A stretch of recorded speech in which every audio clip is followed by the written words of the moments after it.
The study of delinquency is concerned with the nature and extent of the criminal behavior of youths, the causes of youthful law violations, the legal rights of juveniles, and prevention and treatment. The problems of American youths have become an important subject of academic study. Many children live in poverty, have inadequate health care, and suffer family problems.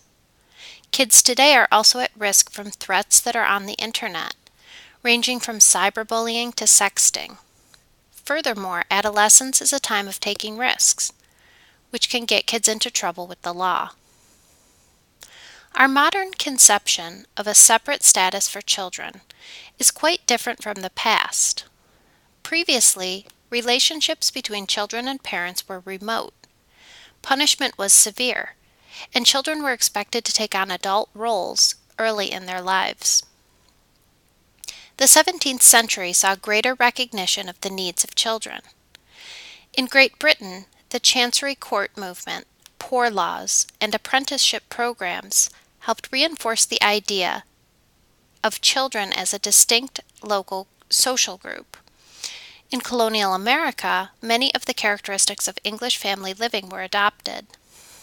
In the 19th century, delinquent and runaway children were treated no differently than criminal defendants. During this time, however, increased support for the parens patriae concept resulted in steps to reduce the responsibility of children under the criminal law. The concept of delinquency was developed in the early 20th century.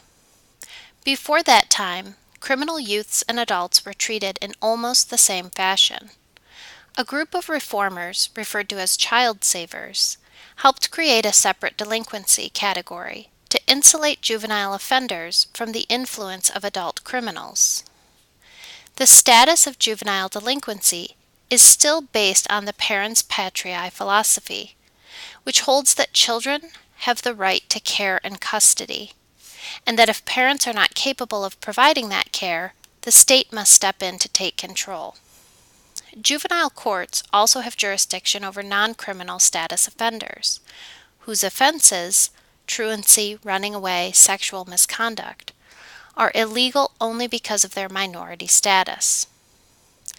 Some experts have called for an end to juvenile court control over status offenders, charging that it further stigmatizes already troubled youths.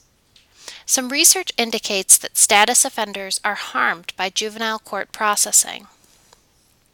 Other research indicates that status offenders and delinquents are quite similar.